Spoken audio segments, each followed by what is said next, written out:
Bom, nós falamos então da origem dos temas da FGV, agora nós vamos falar da organização da redação, que é o vídeo mais importante, né? Para você saber como que a coisa se organiza. Aqui nós temos o primeiro tema, tá? Esse tema tem um conjunto de perguntas, que é aquele que eu falei com vocês sobre a questão dos herdeiros, né? Ou seja, qual a melhor herança a ser deixada para os filhos. Então vamos ver o que acontece na introdução de uma prova da FGV, como que eu tenho que trabalhar. Primeira coisa, olha só. É fato que a herança patrimonial pode ajudar os filhos a terem uma vida mais confortável e segura. Isso aqui, quando você diz que é fato, você está concordando, de certo modo, não é, com o que está posto, com o que nós chamamos de senso comum. O que é senso comum? Senso comum é como todo mundo pensa. Só que a gente não pode fazer uma redação de acordo com o que todo mundo pensa numa prova de concurso público. A gente até, olha só, vejam só. Existem questões do senso comum que são válidas. Por exemplo, falar que uma herança patrimonial faz bem aos filhos não é de tudo errado, não é 100% certo, mas também não é de tudo errado. Então, há uma relativa concordância com o senso comum. Há pensamentos do senso comum que são verdadeiras distorções, que é loucura, são movidos por preconceitos, por valores distorcidos, valores que são impostos, não é? Então, a gente tem que separar essas coisas. Então, você pode concordar, isso aqui não deixa de ser uma verdade, então vem seu senso crítico avaliando, mostrando que não deixa de ser uma verdade, mas sempre fazer isso aqui, ó, conjunção adversativa. Quando houver uma questão de senso comum que você tem uma concordância parcial, já aproveita para matar parte disso, mas não garante que eles sejam felizes ou bem-sucedidos.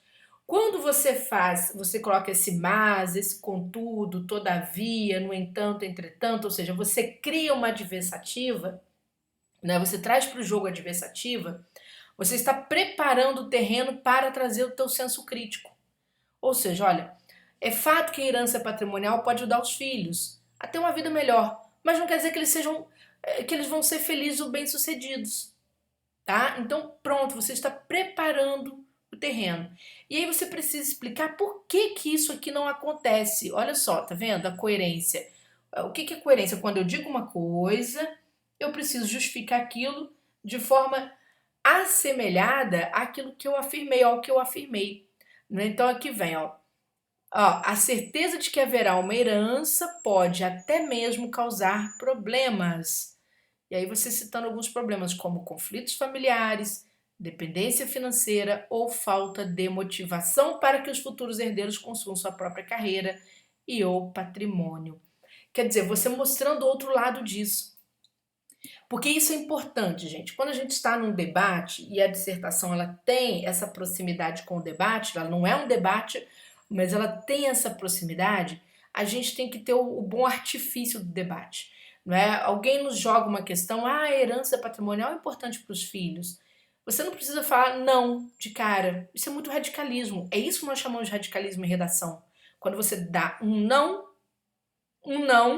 não é? Ou seja, não, você tem que ter o meio termo, o bom senso, a negociação. E aí você diz o quê? Olha, é fato que ela pode trazer uma vida mais confortável, ninguém discorda disso, mas não, mas ela não garante que eles vão ser felizes. Aí você tem que trazer de cara o quê? Quando você faz essa sua contraposição, você tem que trazer já uma explicação bastante plausível ali, rapidinha, lembrando que nós ainda estamos no plano da introdução, tá bom? No plano da introdução, eu não avanço tanto assim, tá certo? Então, eu vou ali, dou uma explicação breve que já tem aquele sentido de aplacar, já mostrar que eu tenho senso crítico. Isso em concurso público é super importante. A demonstração do senso crítico. Eu penso para além do básico. O senso crítico sou eu pensar o outro lado da moeda, ou seja, o lado B desse disco. Eu pensar, né? As gerações atuais não sabem o que é isso, lado B do disco. Mas eu pensar por outro lado, tá? Tudo bem? E aí, quando você jogou o outro lado, você também não pode parar só na desconstrução, né? Você tem aqui um posto, aí você desconstrói esse posto, você tem que oferecer uma saída. Tem que ter o teu ponto de vista também, que é o que você depois vai defender ao longo da redação, tá bom? Então, olha só, nesse sentido, não é? Mais do que dinheiro e bens, os pais deste século XXI, importantíssimo, Dissertação tem que se situar no presente. Ela pode ter um pé no passado? Pode, mas é uma discussão com centramento, com essência de presente para futuro. Porque você está dissertando, você não está narrando. O passado é bem típico da narração. A dissertação, você pode ter a FGV permite que nós tenhamos o pezinho no passado, ela permite, a FCC já não permite isso, né? Mas a FGV nos permite. Então, que a gente tenha um pezinho no passado, mas que a gente projete as coisas do presente para o futuro. Mas os pais, né, deste século XXI precisam deixar aos seus filhos lições de amor, de resiliência e de solidariedade. Tudo bem? Perfeito. Vamos observar então a construção agora, né, a ampliação disso que está posto no desenvolvimento.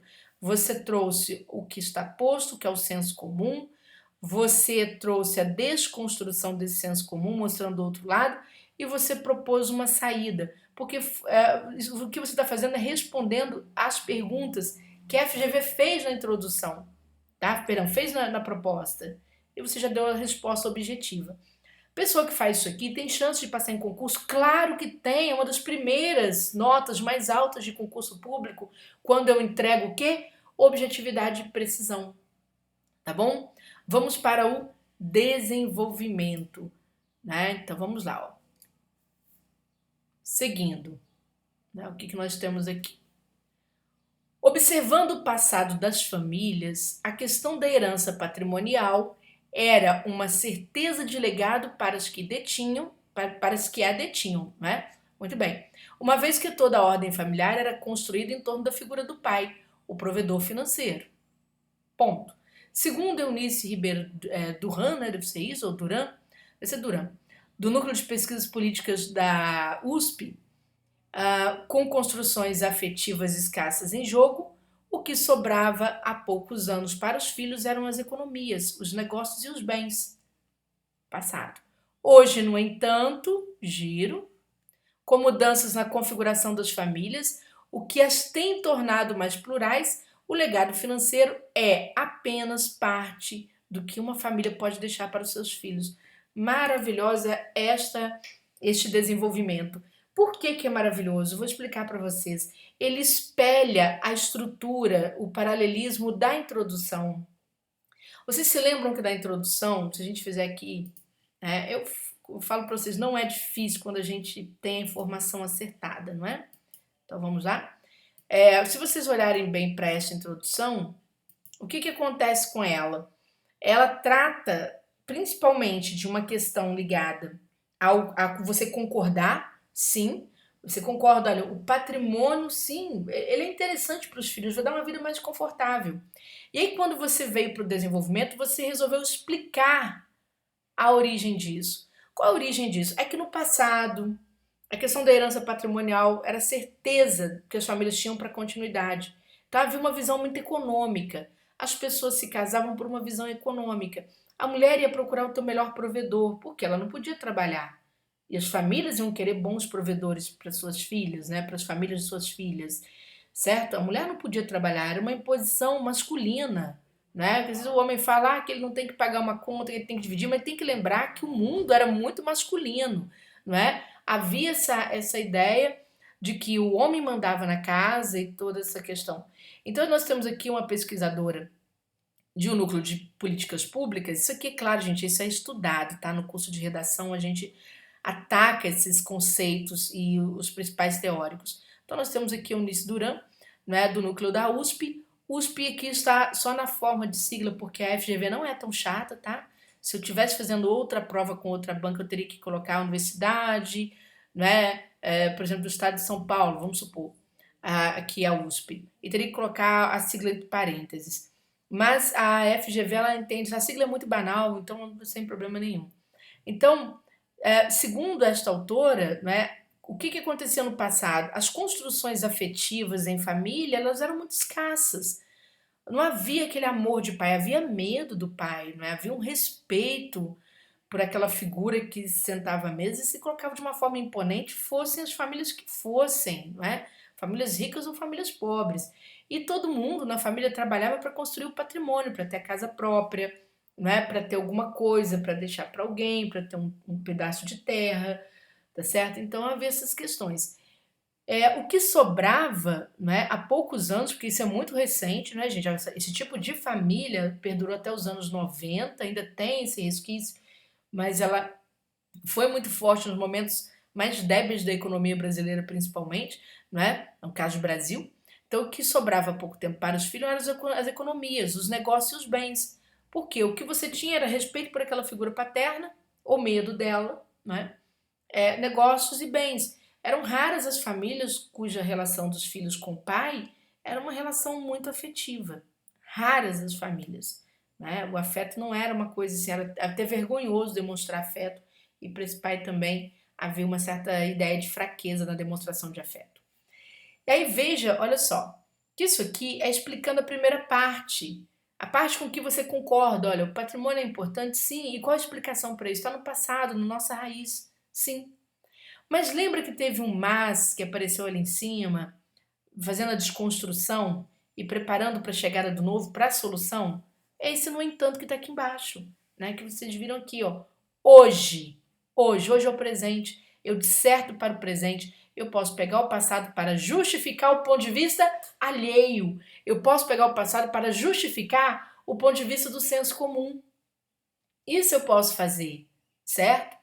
Mas eu me volto para o presente, para determinar o meu ponto de vista, para eu bater com o meu ponto de vista, para eu convencer a partir do meu ponto de vista. Entenderam?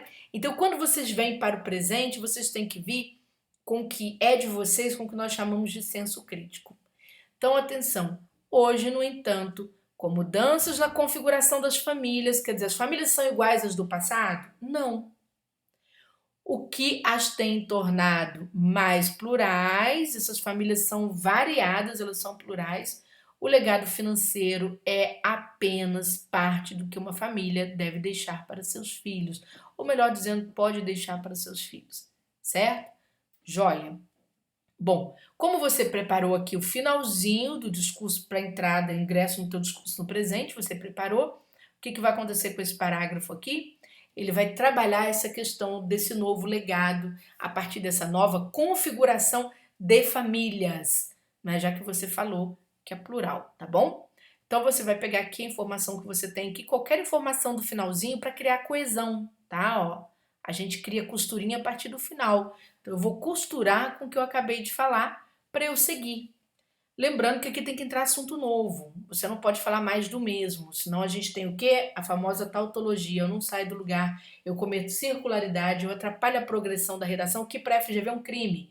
Não pode. Eu tenho que entrar, eu posso preparar o discurso no parágrafo anterior, isso é interessante fazer. São várias técnicas, tá, gente? Não é só essa, mas eu posso preparar o discurso no parágrafo anterior e ingressar no próximo parágrafo. Assim como existem estruturas de redação em que eu não preparo o discurso para entrar no parágrafo posterior, né? Não faço isso no anterior para entrar no posterior. Às vezes eu esgoto um assunto no parágrafo anterior e entro com outro no posterior. Às vezes acontece isso, tá? Então o que nós temos aqui? A formação da família contemporânea é marcada pela diversidade, ou a família de hoje, você vindo para o presente, né? E pelos novos papéis exercidos socialmente pelas mulheres. As grandes protagonistas hoje, gente, de famílias são as mulheres. Não é? Inclusive as políticas públicas, em sua maioria de manutenção de famílias, são de mulheres, a maioria voltada para, para as mulheres. Se você olhar o programa de agricultura familiar, quem são os primeiros beneficiados? As mulheres. Programa Minha Casa Minha Vida, qual que é a prioridade de inserção no programa? As mulheres. Por quê? Porque a maior parte das famílias brasileiras tem a mulher como arrimo, tá? Então, é a realidade atual. Então, vamos lá. A formação da família contemporânea, ou seja, da família de hoje, é marcada pela diversidade, é muito diversificada, e pelos novos papéis exercidos socialmente pelas mulheres. Como se sabe, né, ou seja, todo mundo sabe disso, atualmente há famílias não separadas, famílias em processo de separação, famílias monoparentais, famílias reconstruídas, famílias construídas por casais homossexuais, famílias construídas com filhos adotivos, famílias construídas por novas técnicas de reprodução, etc. Né? Além disso, Com a emancipação da mulher, registra-se em função não mais da registra-se em função não mais da dependência do marido, um número crescente de divórcios iniciados por elas. Por essa razão, pensar a herança dos filhos inclui compreender a diversidade social do futuro que os espera. Então, veja só, o que se quis dizer aqui neste parágrafo? Que atualmente você tem, não dá para você pensar a herança somente em termos de dinheiro, porque esses filhos que vão ficar no século XXI são filhos que vão conhecer uma pluralidade de formação de famílias, inclusive eles vão entrar nesse jogo. Não é? Esses filhos podem acabar entrando, depois de adultos, em famílias que estão se reconstituindo. Não é? Juntar com alguém que estava separado e tem filhos, você entrar num relacionamento homoafetivo e constituir família a partir desse relacionamento, não é? Constituir família e não podendo ter filhos naturais, ou seja, ou ter filhos adotivos ou adotar técnicas de reprodução, né? Então, eles vão ter que lidar com esse meio milhão de problemas e, ao mesmo tempo, meio milhão de soluções. Né? Há problema porque precisa pensar onde você está entrando, né? Porque não é mais aquela família, de repente, dentro do quadradinho, dentro da caixinha em que ele estava, e passa a ser essa nova configuração de família. E aí, gente, naquela aula que eu falei com vocês sobre a origem dos temas da FGV, por exemplo, o que era família para Emile Durkheim? Né? A família era um fato social que organizava os indivíduos dentro da coletividade, certo? Era essa a visão que Durkheim tinha. O que Max Weber diz, né, qual é a crítica dele? Olha, os indivíduos não são passivos, eles costumam ser até muito ativos e podem mudar toda a configuração deste jogo. Não é? E tanto que mudam, o que aconteceu no presente? A gente não tem mais aquela família reunida em torno do poder patriarcal. A gente tem uma família plural. E todas essas famílias agora, elas se reconhecem, de certo modo, como famílias. Antigamente, essas famílias ficavam escondidas. Né? Boa parte dessas famílias. Uma mulher separada, né, era a tal da mulher desquitada, não podia falar que ela vivia sozinha com os filhos. Era uma vergonha nos anos 80, não é ainda? Acho que início de 90 também ainda tinha uma questão assim. Então isso mudou muito. Então a herança que se tem que deixar para os filhos é exatamente uma herança que os faz compreender esse futuro diverso que os espera, certo? Então aqui vem a conclusão, gente. Como a pergunta foi sobre essa questão, não é, de que herança deixar uma solução à situação financeira, então vem aqui a conclusão, conjunção conclusiva. Logo, além das economias da família, a melhor herança a ser deixada para os filhos é o desenvolvimento de habilidades socioemocionais que lhes permitirão ter mais flexibilidade, mais senso de empatia e de respeito à diversidade social e mais resiliência para que eles possam lidar com a pluralidade de desafios socioeconômicos e sustentáveis do mundo que os espera.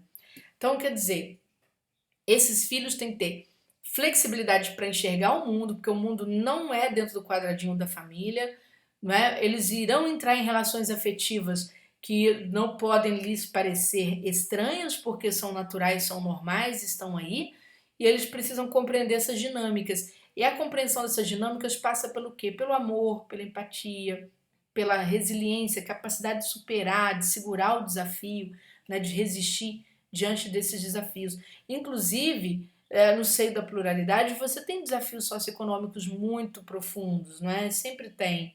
Por exemplo, é inadmissível hoje, é inadmissível, é difícil hoje você notar a figura de uma mulher que não tenha o seu lugar no mercado de trabalho. É muito difícil para ela. Ela acaba se anulando, né? Anulando sua própria identidade. As pessoas precisam lutar por sustentabilidade, sim. Sustentabilidade tem a ver com sobrevivência, com você não morrer de fome. Sustentabilidade não é só meio ambiente descolado da questão da pobreza. Por quê?